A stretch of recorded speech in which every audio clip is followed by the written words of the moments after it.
Ma belle-sœur vivait dans ma maison presque sans payer de loyer. Mais quand ma fille a obtenu un A, elle l'a frappé, elle doit présenter des excuses à mon fils pour être intelligente. J'ai vu l'ecchymose et j'ai répondu, en fait, tu es expulsé. Quand la police est arrivée chez moi, elle a réalisé.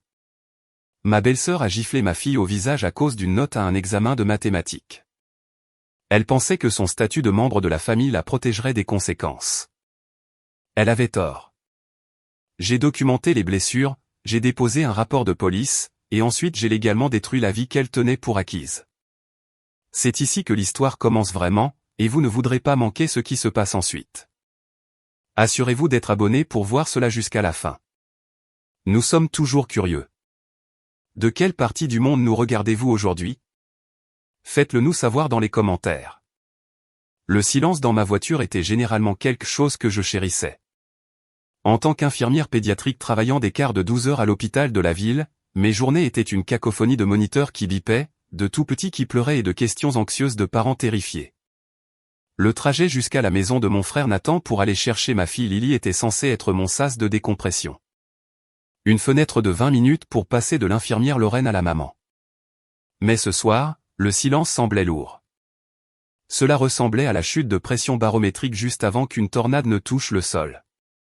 Je me suis garé dans l'allée de la modeste maison de style Craftsman à 2 étages. C'était une belle maison, une maison que je connaissais intimement car je l'avais achetée il y a 5 ans comme propriété d'investissement. Je laissais Nathan et sa femme Monica y vivre pour une fraction du loyer du marché parce que la famille est de la famille. C'était le code selon lequel je vivais. C'était le code selon lequel je pensais que nous vivions tous. La lumière du porche était éteinte, ce qui était étrange. Il était à peine 19 heures à la fin de l'automne. Le soleil était couché depuis longtemps, et d'habitude la maison était resplendissante de lumière. Monica était obsédée par les apparences. Une maison sombre paraissait peu accueillante, et Monica ne voulait jamais paraître peu accueillante. J'ai coupé le moteur et je suis sorti, le gravier crissant bruyamment sous mes sabots d'infirmière. Avant même que je puisse atteindre les marches d'entrée, la porte d'entrée s'est ouverte brusquement. Ce n'était pas Monica qui se tenait là avec son sourire habituel, crispé et étudié. C'était Lily. Ma fille de 11 ans se tenait dans l'embrasure de la porte, son sac à dos jeté sur une épaule, serrant son cahier d'exercices de mathématiques contre sa poitrine comme un bouclier. La lumière du porche a clignoté, illuminant son visage, et mon cœur s'est arrêté dans ma poitrine. C'était une sensation physique, une contraction soudaine et brutale du muscle cardiaque que j'avais vu sur des moniteurs d'électrocardiogramme 1 millier de fois, mais que je n'avais jamais ressenti avec une intensité aussi violente. Lily pleurait. Pas les larmes de caprice d'une enfant plus jeune, et pas les larmes dramatiques d'une préadolescente à qui on a refusé une soirée pyjama. C'étaient des larmes silencieuses et terrifiées qui coulaient sur un visage qui était marbré et rouge. Lily. J'ai laissé tomber mes clés. Le son de leur impact sur le béton était assourdissant. Chérie. Elle n'a pas couru vers moi. Elle marchait raidement, ses yeux regardant nerveusement vers l'intérieur de la maison comme si elle avait peur que quelque chose ou quelqu'un allait la rattraper.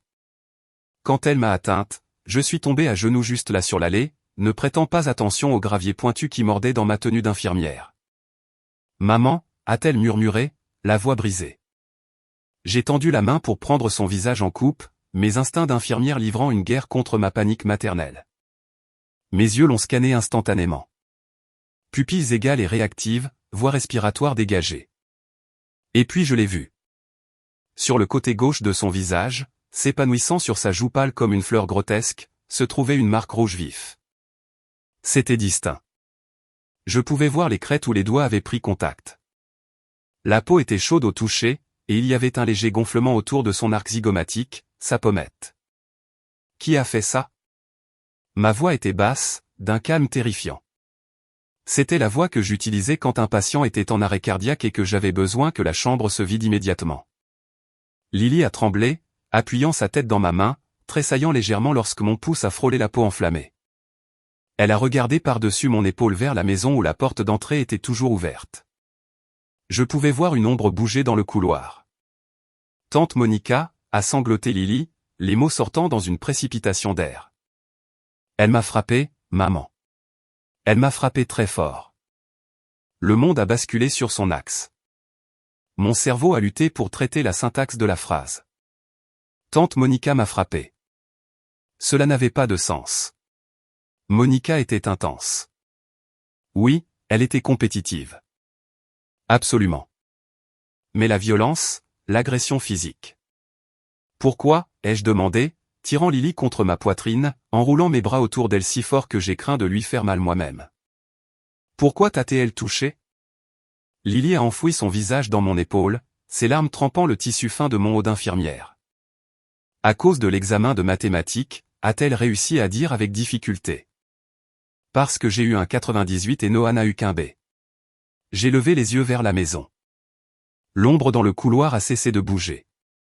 Monica s'est avancée dans l'encadrement de la porte.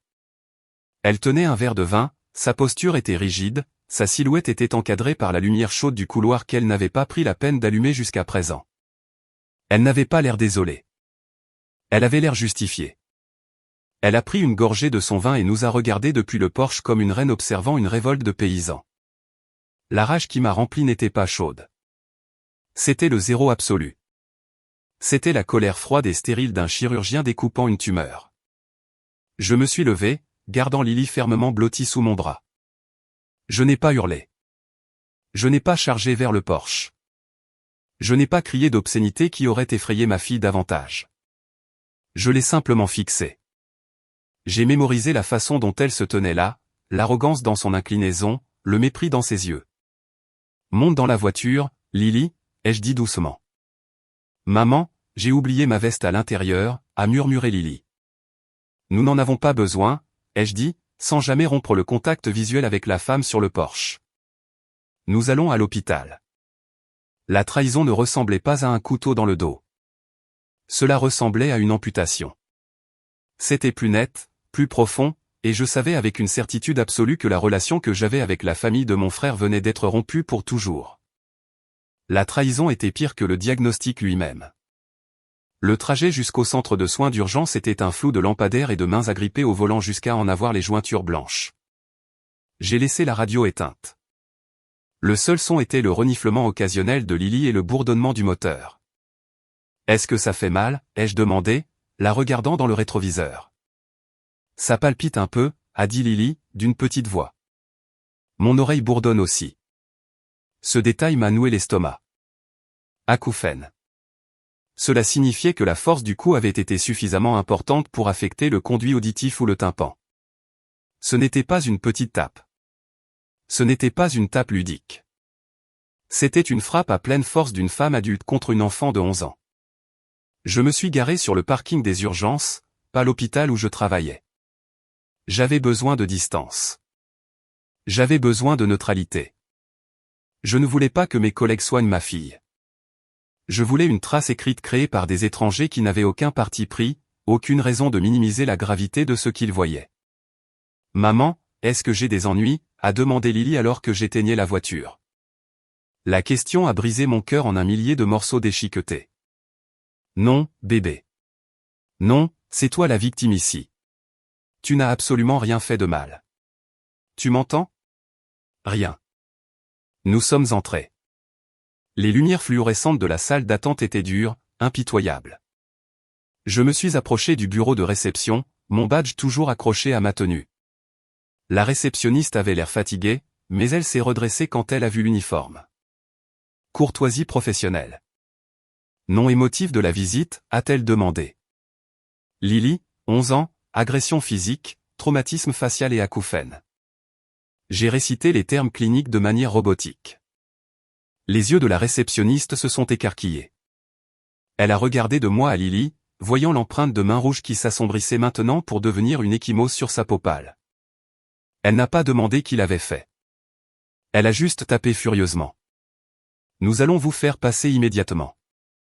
Dans la salle d'examen, je me suis tenu dans le coin, les bras croisés, me forçant à être une observatrice plutôt qu'une participante. J'ai regardé le médecin, un homme gentil nommé Dr Evans, diriger une lumière dans les oreilles de Lily. Le tympan semble intact, mais il y a quelques rougeurs, a déclaré le Dr Evans, en le notant sur son dossier. Il s'est tourné vers Lily. Et tu as dit que tu avais des vertiges. Un peu, a dit Lily. Protocole de commotion cérébrale légère, a-t-il murmuré, en l'écrivant. Puis il s'est tourné vers moi. Maman, évidemment, étant donné la nature de la blessure, la forme de l'ecchymose, nous sommes des déclarants obligatoires. Je dois demander, est-ce que cela s'est passé à la maison? Cela s'est passé chez sa tante, ai-je dit clairement. Ma belle-sœur l'a frappé. Je veux que cela soit documenté explicitement dans le dossier. Agression par la tante paternelle. Le docteur Evans a hoché la tête d'un air sombre. Je vais inclure des photos pour le dossier. Et prévoyez-vous d'impliquer les forces de l'ordre? Oui, ai-je dit. Ce soir. Mon téléphone a vibré dans ma poche. Je l'ai ignoré. Il a vibré encore et encore. Une vibration continue contre ma cuisse. Je savais qui c'était. C'était soit Nathan essayant d'arranger les choses, soit Monica essayant de me manipuler avant que je ne puisse réagir. J'ai finalement sorti le téléphone. 5 appels manqués de Nathan. 2 messages textes de Monica. J'ai ouvert le message de Monica en premier. Monica, tu réagis de manière excessive. Elle se comportait comme une sale gamine irrespectueuse à propos de ses notes et sans vanter au visage de Noah.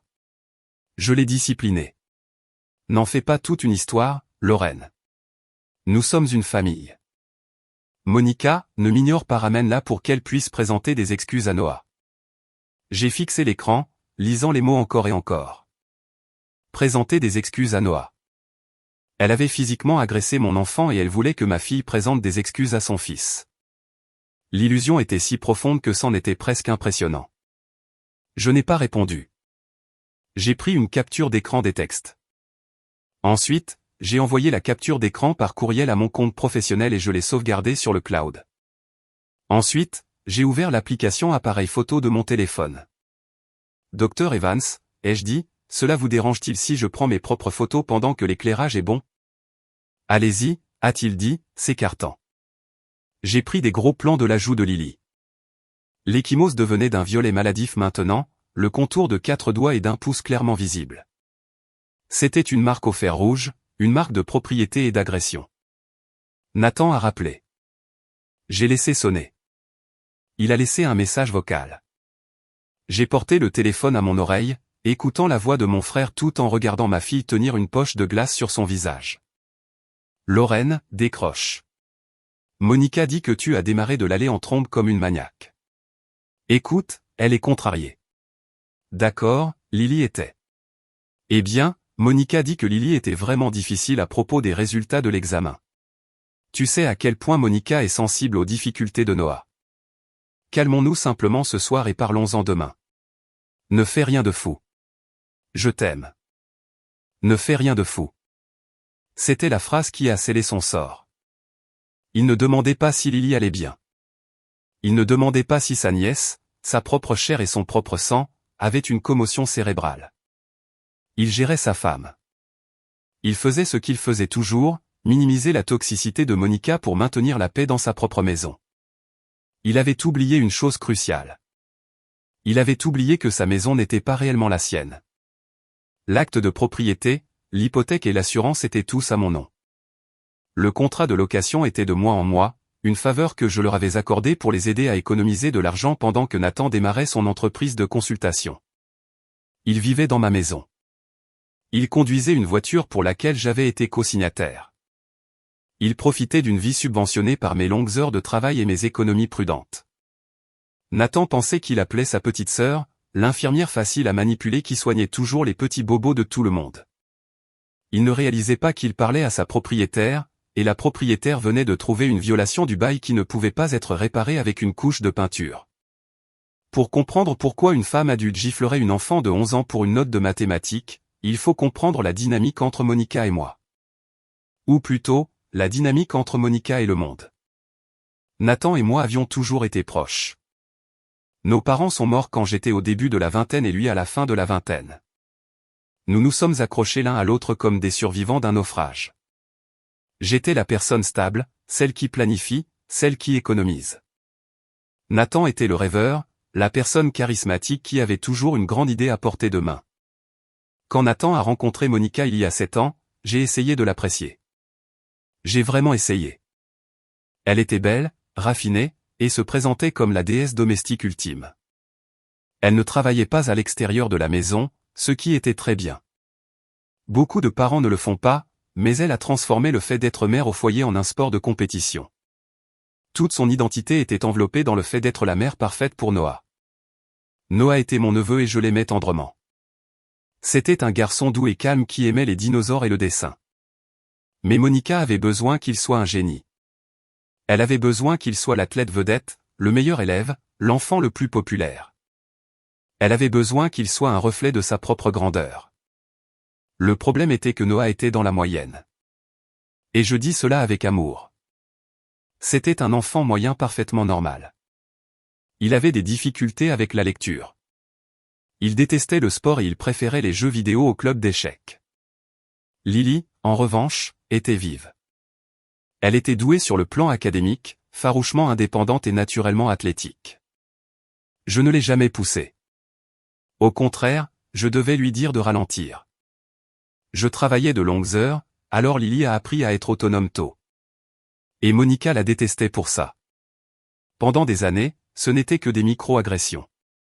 Au dîner de Noël il y a 3 ans, oh, Lorraine, c'est tellement triste que tu doives travailler autant. Lily, s'élevant pratiquement toute seule, cela explique pourquoi elle est si agressive dans ses manières. Noah est beaucoup plus doux parce qu'il a une mère présente. Lors d'une fête d'anniversaire, nous n'autorisons pas le sucre raffiné pour Noah. Cela affecte le développement cognitif. Je suppose que puisque Lily est déjà dans une école publique, cela n'a pas autant d'importance pour elle. J'ai avalé ses insultes. Je les ai avalées parce que Nathan avait l'air heureux. Je les ai avalées parce que je voulais que Lily ait des cousins. Je les ai avalées parce que j'étais occupé à rembourser mes propres prêts et à acheter la propriété d'investissement dans laquelle ils ont finalement emménagé quand la jeune entreprise de Nathan a fait faillite et qu'ils avaient besoin d'un endroit où vivre. Mais à mesure que les enfants grandissaient, l'écart académique s'élargissait. Nous vivions dans un district scolaire avec un programme de collège spécialisé très compétitif. L'admission était basée sur un test standardisé passé en 5e année, le test qu'il venait de passer la semaine dernière. Monica avait dépensé des milliers de dollars en tuteur pour Noah. Elle lui avait fait suivre des cours de préparation pendant des mois. J'avais acheté à Lily un guide d'études dans une librairie et je l'avais aidé avec des fiches de révision quand je terminais mon service. Les résultats avaient été publiés en ligne aujourd'hui. Lily avait obtenu un score dans le 99e centile. Elle était assurée d'avoir une place. Noah avait obtenu un score dans le 75e centile. Un bon score, un score respectable, mais pas suffisant pour le programme spécialisé. J'ai reconstitué la scène dans ma tête en regardant Lily assise sur la table d'examen tenant la compresse froide sur sa joue. « Lily » ai-je demandé doucement, « que s'est-il passé exactement avant qu'elle ne te frappe ?» Lily a reniflé. Nous étions à la table de la cuisine. Noah pleurait parce que tante Monica lui criait dessus à propos du test. Elle lui disait qu'il était paresseux. Je me suis senti mal, maman. J'ai dit à Noah que ce n'était pas grave, que le test était vraiment difficile. J'ai essayé d'aider. Et qu'a dit tante Monica ? Elle m'a hurlé dessus, a murmuré Lily. Elle a dit, tais-toi, petite je sais tout. Tu penses que tu es meilleur que lui juste parce que ta mère t'ignore assez pour te laisser étudier toute la journée. Ma mâchoire s'est crispée. Je lui ai dit que ce n'était pas vrai, a poursuivi Lily, la voix tremblante. J'ai dit que peut-être que si elle ne criait pas autant sur Noah, il pourrait mieux se concentrer. C'est à ce moment-là qu'elle m'a frappé.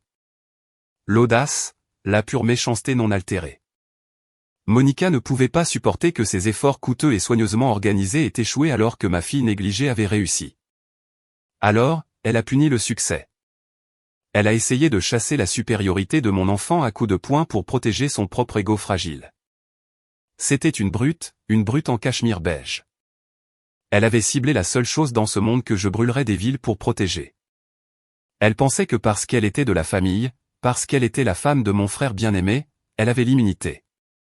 Elle pensait que je donnerais la priorité à la paix de la cellule familiale par rapport à la sécurité de mon enfant.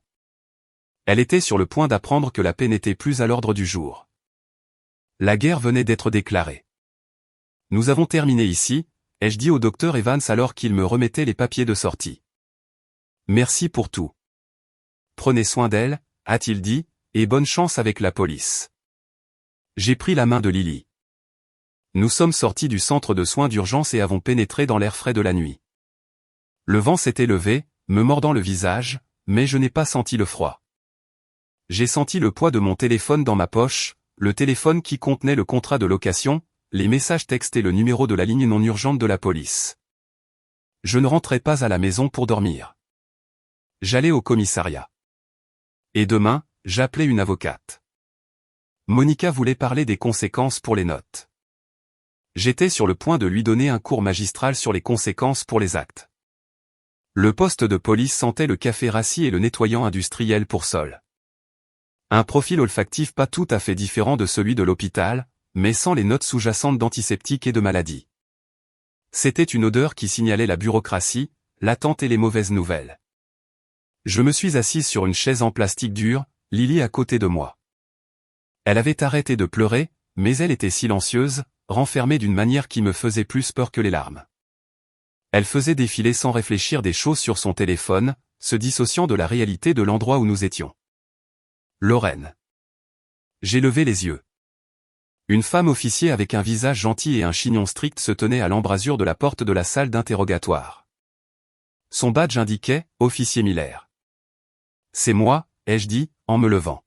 « Voici ma fille, Lily. » L'officier Miller a hoché la tête, ses yeux s'adoucissant alors qu'elle regardait l'ecchymose sur la joue de Lily. Elle s'était considérablement assombrie dans l'heure qui a suivi notre départ des urgences, devenant d'un violet profond et menaçant. « Venez par ici. » L'interrogatoire a été exhaustif. Je m'attendais à ce que ce soit rapide. Une déclaration, une signature et au revoir, mais l'officier Miller a été minutieuse. Elle nous a séparés pendant quelques minutes pour parler à Lily seule, un protocole standard pour s'assurer que je ne la manipulais pas.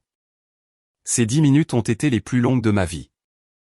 Je me suis assise dans le couloir à regarder une affiche sur les programmes de surveillance de quartier, me demandant si je faisais la bonne chose. Étais-je en train de détruire ma famille? La voix du doute était la voix de Nathan dans ma tête. Ne sois pas folle, Lorraine. Ce n'est qu'une dispute de famille. Mais ensuite j'ai regardé à nouveau les photos sur mon téléphone. J'ai zoomé sur l'empreinte de main sur le visage de mon enfant. Ce n'était pas une dispute. C'était une agression. Et si je ne traçais pas la ligne ici à l'encre indélébile, que se passerait-il la prochaine fois? Et si elle poussait Lily dans les escaliers? Et si elle jetait quelque chose? L'officier Miller m'a rappelé à l'intérieur. Lily avait l'air petite dans la chaise, mais elle m'a fait un faible sourire. Madame Davis, a déclaré l'officier Miller, s'asseyant et croisant les mains sur un dossier. Lily a donné un récit très clair et cohérent de ce qui s'est passé. Cela correspond aux preuves physiques et au rapport médical que vous avez fourni des urgences. Nous en avons assez ici pour inculper Monica d'agression simple et de coups et blessures sur une mineure. Nous pouvons également informer les services de protection de l'enfance pour une vérification du bien-être concernant l'autre enfant dans la maison. La mention des services de protection de l'enfance m'a retourné l'estomac. Noah, mon neveu, il était innocent là-dedans, mais il vivait avec une femme qui ne pouvait pas contrôler ses impulsions violentes. Faites-le, ai-je dit, la voix stable. Faites tout ce qui est nécessaire pour assurer la sécurité. Nous allons leur rendre visite ce soir, a déclaré l'officier Miller. Cependant, je dois vous poser des questions sur la sécurité immédiate. Y a-t-il une raison pour laquelle Monica viendrait vous chercher ou chercher Lily ce soir?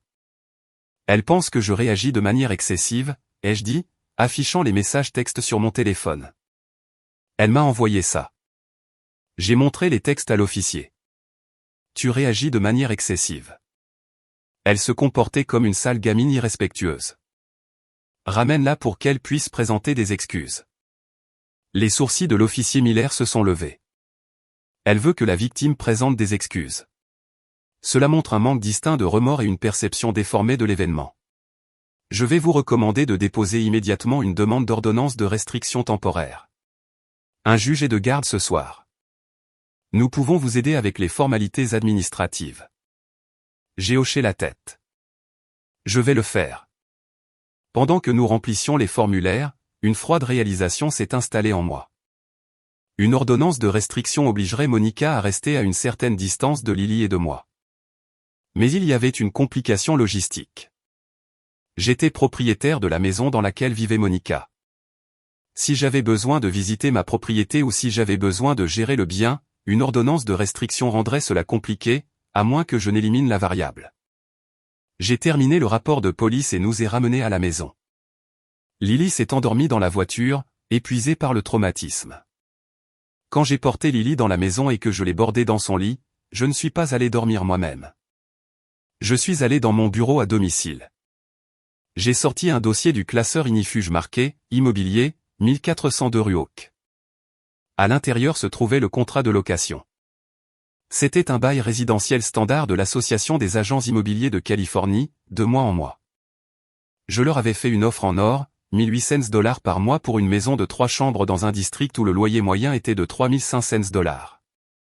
J'ai scanné le document, mes yeux chassant les clauses spécifiques dont j'avais besoin. Clause 14, conduite du locataire. Le locataire ne doit pas déranger, ennuyer, mettre en danger ou interférer avec les autres locataires ou les voisins. Le locataire ne doit pas utiliser les lieux à des fins illégales. Agresser la fille de la propriétaire était certainement une mise en danger. C'était définitivement illégal. J'ai regardé l'horloge. Il était 1h du matin. J'ai pris mon téléphone et j'ai rédigé un courriel à mon avocate spécialisée en droit immobilier, Sarah, que je connaissais depuis l'école d'infirmière avant qu'elle ne se réoriente vers le droit. Objet, expulsion d'urgence et violation d'une ordonnance de restriction. Sarah, j'ai besoin de signifier immédiatement un avis de quitter les lieux dans les 30 jours à mon frère et à sa femme. En fait, je veux savoir si je peux faire un avis de quitter les lieux dans les 3 jours basé sur une nuisance ou une activité illégale. Monica a agressé Lily ce soir. Rapport de police déposé. Accusation en attente. Je veux qu'il parte. Prépare les documents à la 1re heure demain matin. J'ai cliqué sur envoyer. Je n'étais plus seulement une sœur. Je n'étais plus seulement une infirmière. J'étais une propriétaire faisant face à une responsabilité. Et j'étais sur le point de fermer le compte. La confrontation n'a pas eu lieu au téléphone. Elle a eu lieu sur mon porche d'entrée à 7h15 le lendemain matin. J'étais dans la cuisine en train de préparer du café, les yeux pleins de sable à cause du manque de sommeil, quand la sonnette a retenti. Elle n'a pas juste retenti. Quelqu'un s'appuyait dessus. Le bourdonnement frénétique et rythmique a rempli la maison. J'ai vérifié le flux de la caméra de sécurité sur mon téléphone. C'était Nathan. Il avait l'air terrible. Ses cheveux étaient ébouriffés. Il portait les mêmes vêtements qu'il avait mis hier, et il faisait les 100 pas sur mon paillasson. J'ai vérifié comment allait Lily. Elle dormait toujours profondément, Dieu merci. J'ai fermé la porte de sa chambre doucement, j'ai marché dans le couloir et j'ai ouvert la porte d'entrée. Je suis sorti et je l'ai refermée derrière moi, en croisant les bras. Lorraine, a soufflé Nathan, ayant l'air soulagé et terrifié en même temps. Il a tendu les bras pour me serrer dans ses bras. J'ai fait un pas en arrière. Le rejet l'a frappé comme un coup physique. Il s'est figé, ses bras planant dans l'espace vide. Ne fais pas ça, ai-je dit. Lorraine, s'il te plaît, a-t-il supplié, la voix brisée. La police est venue à la maison la nuit dernière. Une voiture de patrouille, Lorraine, dans l'allée. Les voisins regardaient. Ils ont interrogé Monica pendant 1 heure. Ils sont allés dans la chambre de Noah et l'ont réveillé pour vérifier s'il avait des ecchymoses. As-tu la moindre idée à quel point c'était traumatisant pour lui? L'ironie était si épaisse que je pouvais la goûter. Traumatisant, ai-je répété, la voix s'élevant légèrement. Tu veux parler de traumatisme? Ta femme a giflé ma fille au visage assez fort pour causer une commotion cérébrale, Nathan. Elle l'a frappée parce qu'elle a eu un A à un examen de mathématiques. Et tu es là, inquiet que les voisins voient une voiture de patrouille. Elle ne voulait pas lui faire de mal, a crié Nathan, puis il a baissé la voix, regardant nerveusement autour de lui. Écoute, Monica a été soumise à beaucoup de stress. Elle a craqué. C'était mal. Je lui ai dit que c'était mal. Mais appeler les flics, déposer un rapport, cela lui donne un casier judiciaire, Lorraine. Cela ruine sa réputation. Elle a ruiné sa propre réputation quand elle a posé ses mains sur un enfant, ai-je dit froidement. Elle fait partie de la famille, a soutenu Nathan, le visage rougissant. On n'appelle pas les flics pour la famille. On gère ça en interne. Nous aurions pu nous asseoir, avoir une discussion. Monica est prête à présenter des excuses. Eh bien, elle est prête à en parler. Elle m'a envoyé un message texte me disant de forcer Lily à présenter des excuses, ai-je dit, en levant mon téléphone. Est-ce ta version d'être prête à parler? Nathan a frotté son visage avec ses mains. Elle est juste. Elle est sur la défensive en ce moment. Elle se sent attaquée parce que Lily. Écoute, tu sais comment est Monica. Elle a l'impression que Lily lui frotte constamment son succès au visage par rapport à Noah. C'est difficile pour une mère de regarder son fils lutter pendant que sa cousine réussit tout avec facilité. Je l'ai fixé. Pour la première fois, j'ai vraiment vu mon frère. Il n'était pas la victime d'une femme acariâtre. Il était un complice. Il validait son illusion pour protéger son propre confort. Il blâmait le travail acharné de ma fille pour l'insécurité de sa femme. Lily ne réussit pas avec facilité, ai-je dit, ma voix tremblant d'une rage réprimée. Elle étudie pendant que toi et Monica regardez la télévision. Elle travaille pendant que Monica se fait faire des pédicures. Et tu sais quoi? Rien de tout cela n'a d'importance parce qu'il n'y a aucun univers, Nathan. Aucun. Où les notes d'un enfant justifient une agression physique. D'accord, a dit Nathan, en levant les mains. Je comprends. Tu es en colère. Tu as le droit de l'être, mais tu dois abandonner les charges. S'il te plaît, pour moi, pour Noah, si elle a un casier, cela affecte tout. Cela affecte la réputation de mon entreprise. J'ai ri. C'était un son sec, sans humour. Je ne peux pas abandonner les charges, Nathan. L'État s'en est saisi, mais même si je le pouvais, je ne le ferais pas. Alors, c'est ça, a lâché Nathan, sa tristesse se transformant en colère. Tu vas détruire ma famille pour une seule erreur. Non, ai-je dit doucement. Je vais protéger la mienne. Et Nathan, il y a autre chose. Il m'a regardé avec lassitude. Quoi? J'ai parlé à mon avocate ce matin. Nathan avait l'air confus. Ton avocate pour l'agression?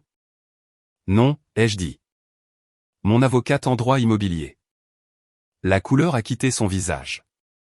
Il savait. Il a su instantanément ce que cela signifiait. Lorraine, non, tu ne peux pas. Le bail est clair, ai-je dit, récitant la clause que j'avais mémorisée. Le locataire ne doit pas mettre en danger les autres locataires ou les voisins. Elle a agressé la fille de la propriétaire. C'est une rupture de bail. Je mets fin à votre location. Nous n'avons nulle part où aller, a pleuré Nathan. Nous n'avons pas les moyens de nous payer un endroit dans ce district. L'école de Noah est ici. Alors tu aurais dû y penser avant de laisser ta femme abuser de la personne qui subventionne ta vie, ai-je dit. Tu as 30 jours.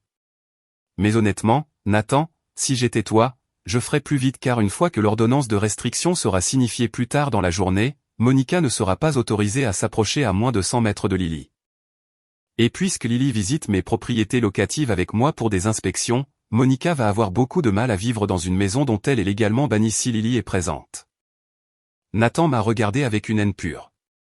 Tu es un monstre. Elle est ta belle-sœur. Elle est une étrangère, les jeux corrigés. Et toi, tu commences à en avoir l'air d'un aussi. Je suis rentré à l'intérieur et je lui ai claqué la porte au nez. Je me suis appuyé contre le bois, le cœur battant la chamade, tremblant à cause de l'adrénaline. C'était fait. Le pont n'était pas seulement brûlé. J'avais dynamité les fondations. Les 3 semaines suivantes ont été une classe de maître en escalade. Nathan n'a pas déménagé immédiatement. Au lieu de cela, Monica est passée à l'offensive.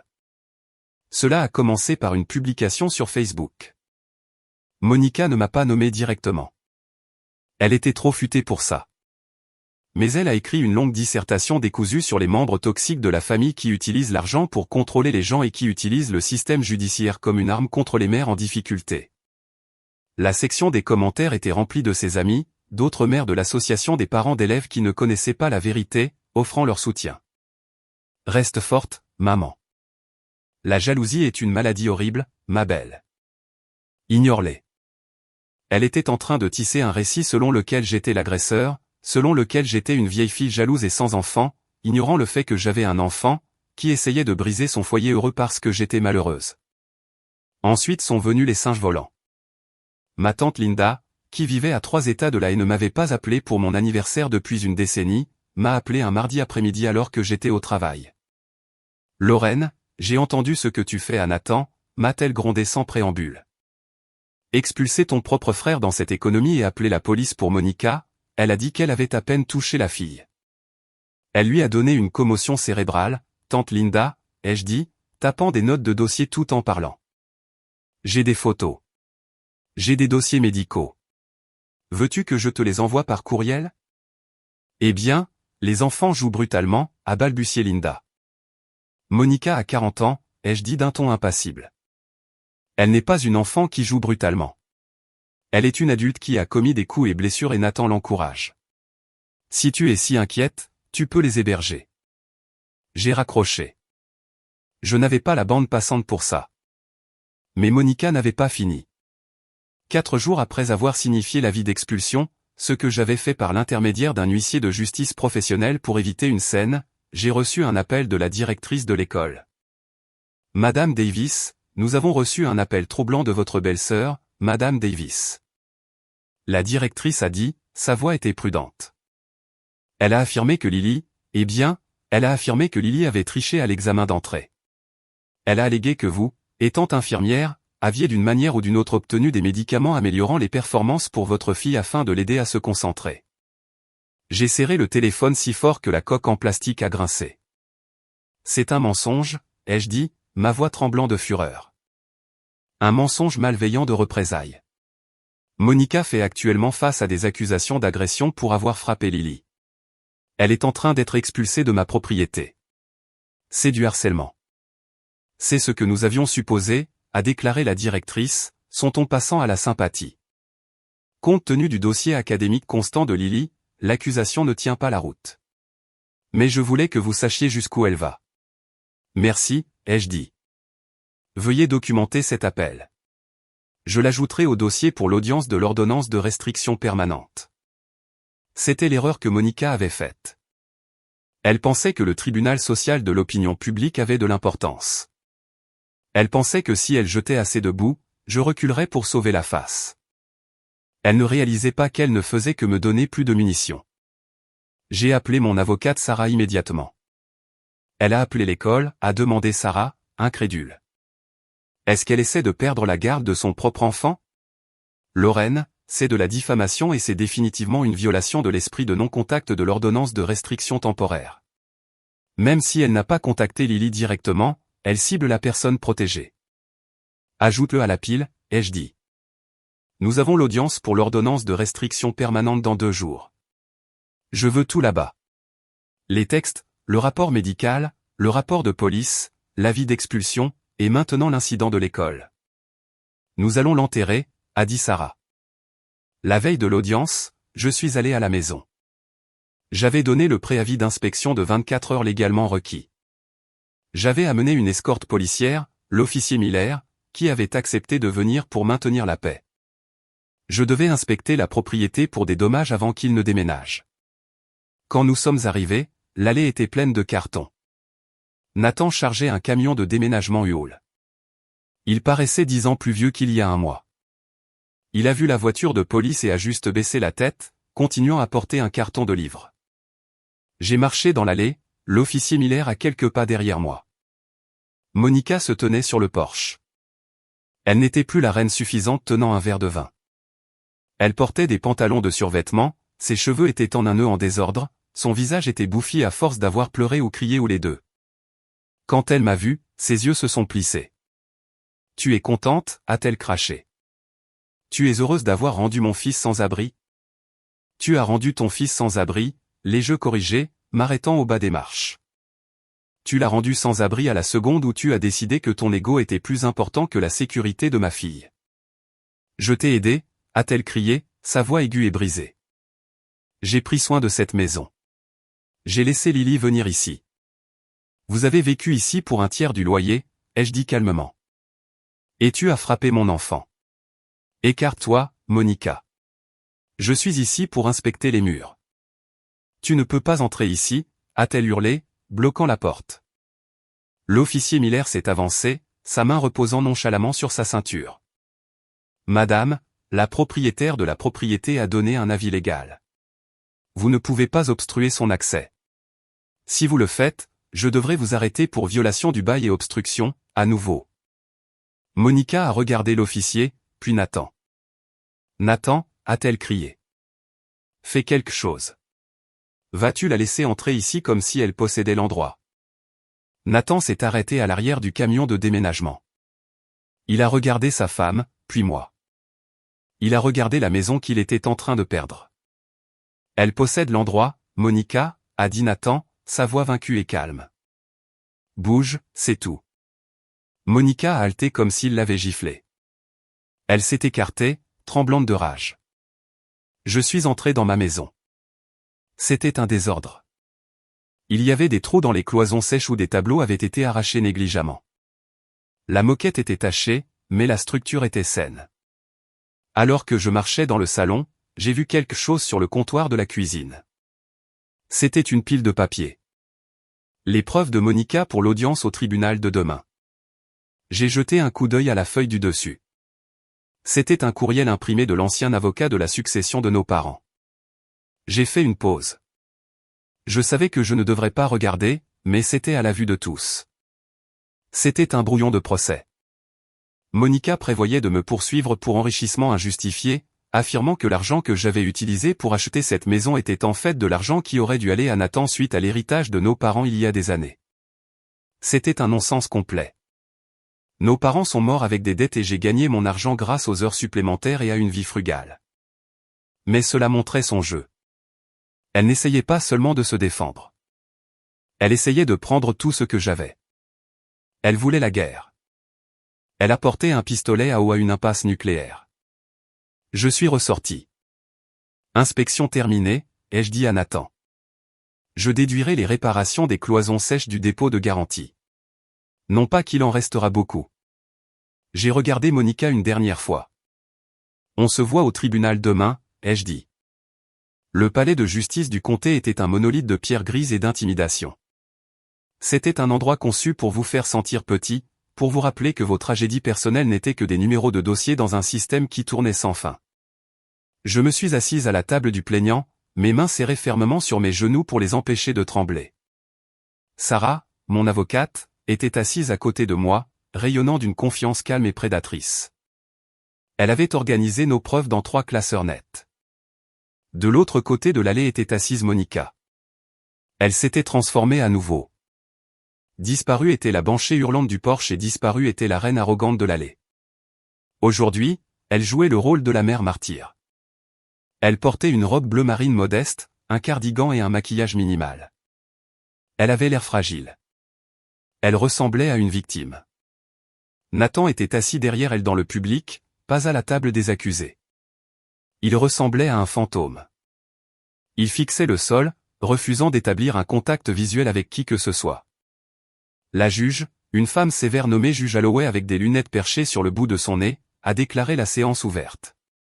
C'était l'audience pour l'ordonnance de restriction permanente. Si elle était accordée, elle interdirait légalement à Monica de s'approcher de Lily ou de moi pendant une période allant jusqu'à 5 ans.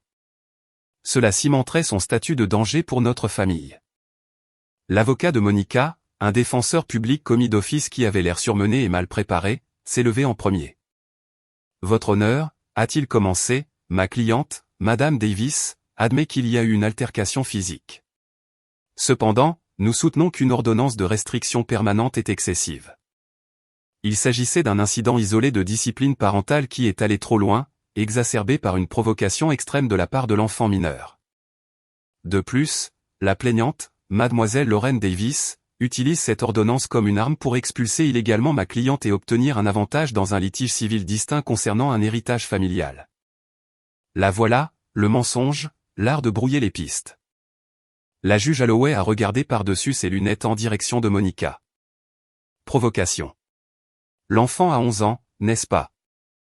Oui, votre honneur, a pris la parole Monica, sa voix tremblant d'un frémissement parfaitement répété. Elle. Lily a toujours été difficile. Elle se moque de mon fils Noah qui a des troubles d'apprentissage.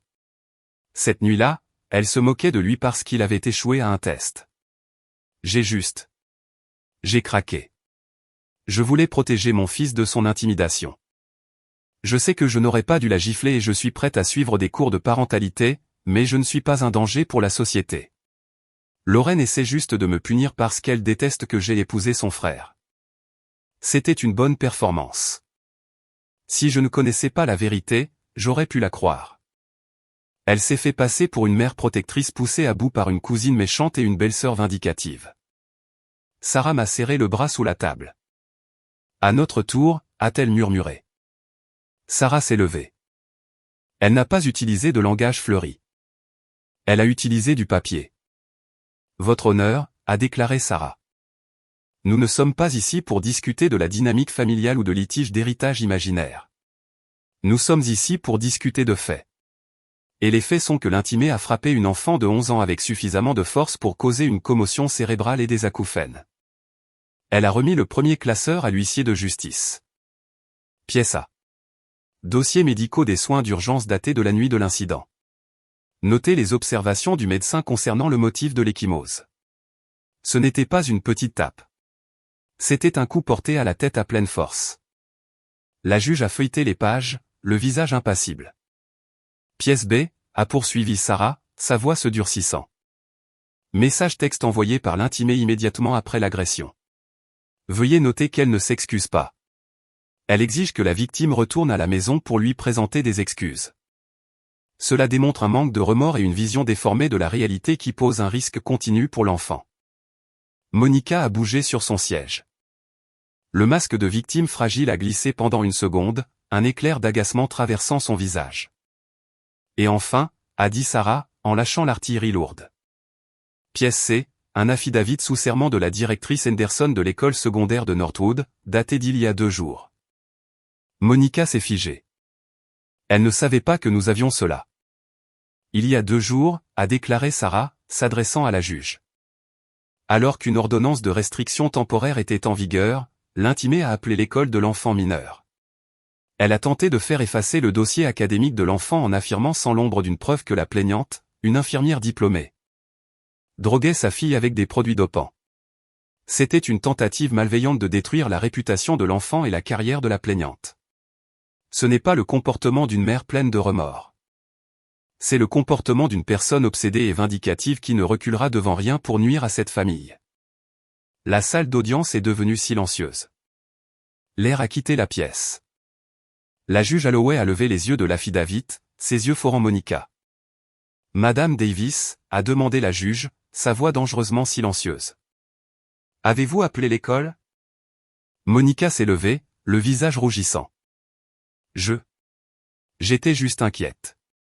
Ce n'est pas normal pour un enfant d'obtenir ses notes sans aide. Je posais juste une question. Vous avez accusé une professionnelle de la santé de droguer un enfant, a sèchement répondu la juge. Ce n'est pas poser une question. C'est du harcèlement. Puis la juge a regardé le public. Monsieur Davis, vous êtes le père de l'autre enfant impliqué et le frère de la plaignante. Veuillez vous lever. Nathan s'est levé lentement. Il avait l'air de marcher vers la potence. Votre femme affirme que votre nièce Lily a brutalement intimidé votre fils, provoquant cette attaque, a déclaré la juge. Est-ce vrai? Votre nièce est-elle une brute? C'était le moment, le point de bascule de toute notre histoire en tant que frère et sœur. Monica s'est retournée, les yeux écarquillés, lui ordonnant silencieusement de soutenir son mensonge. Mens pour moi, hurlaient ses yeux. Sauve-moi. Nathan a regardé Monica. Il a regardé la femme qu'il avait isolée de sa famille, qui avait dépensé son argent, qui avait frappé sa nièce. Puis il m'a regardé. Il a vu la sœur qui avait payé son loyer, qui avait donné des cours de soutien à son fils, qui avait toujours été là.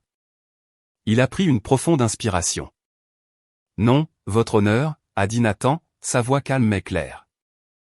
Je ne vous entends pas, monsieur, a dit la juge.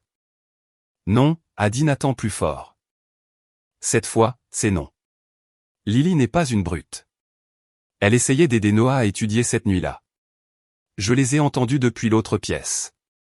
Elle l'encourageait. Monica. Monica s'est juste mise en colère parce que le score de Lily était plus élevé. Il n'y a eu aucune provocation. Lily est une bonne enfant.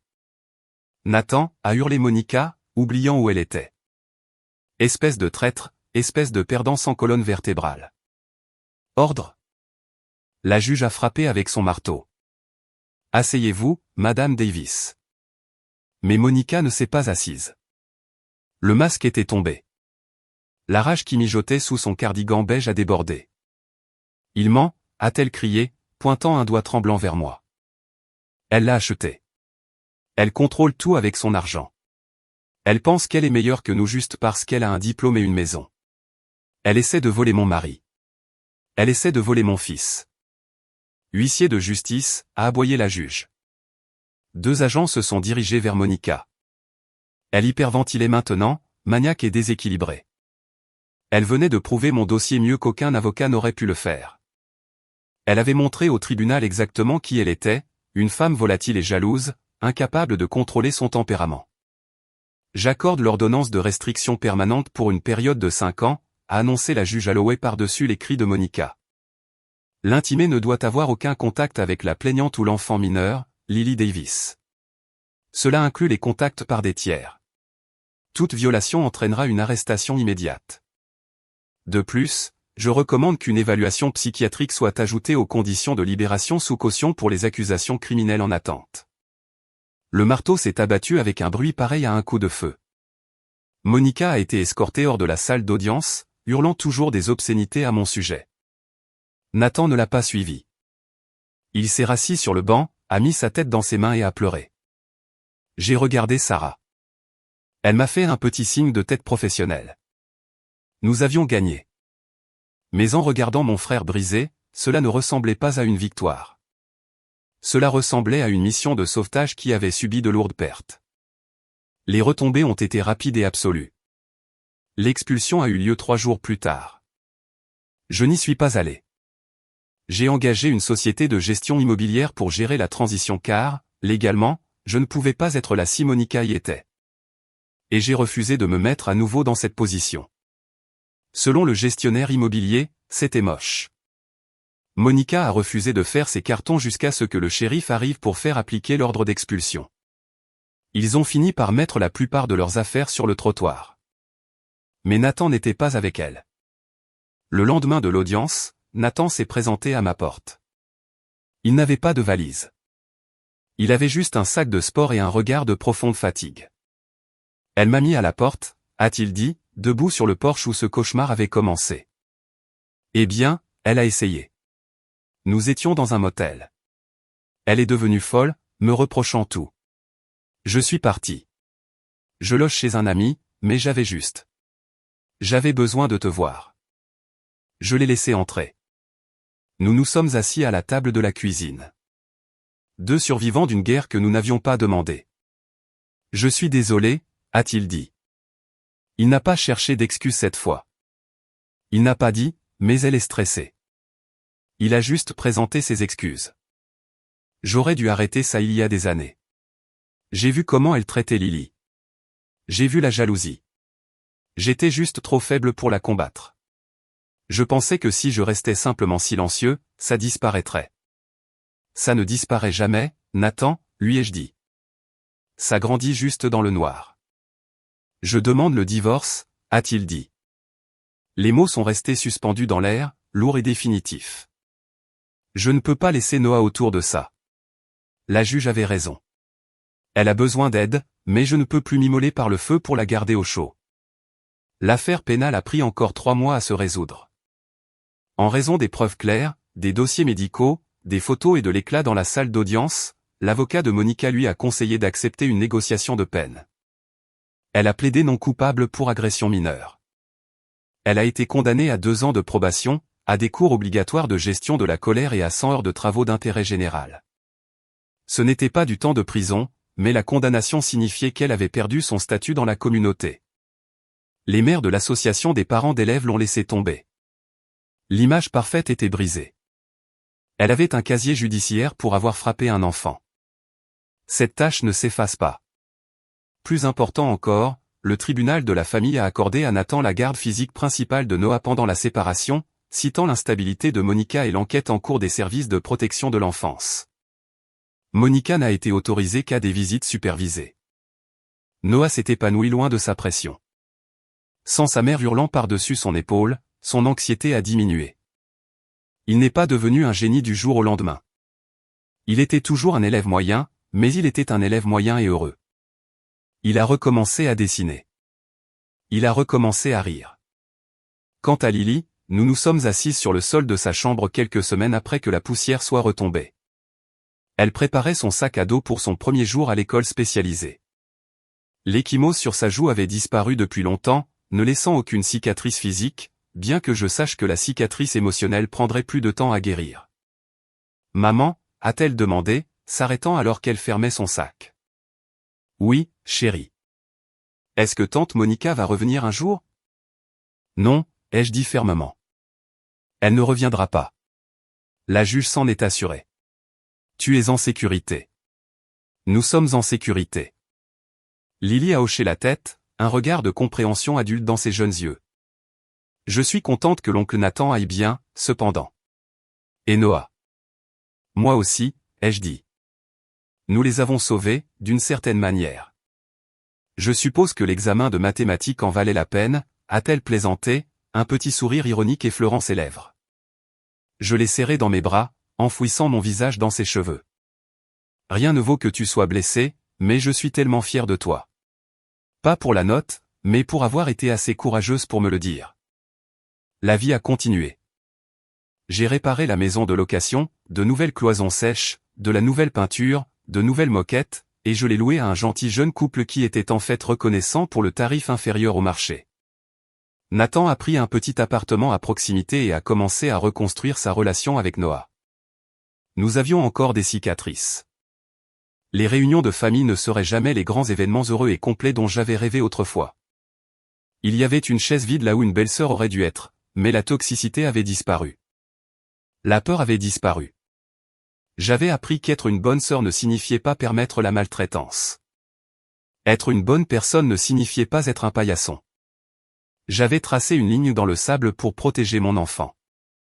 Et quand ils l'ont franchie, je ne les ai pas seulement repoussés. J'ai construit une forteresse. Parfois, il faut brûler l'arbre généalogique pour sauver les racines. Et en regardant Lily s'épanouir dans sa nouvelle école et Noah sourire en me montrant son carnet de croquis, j'ai su que j'avais fait le bon choix. Je n'avais aucun regret. La seule personne qui vivait avec des regrets maintenant était la femme qui pensait qu'elle pouvait frapper ma fille et s'en tirer à bon compte.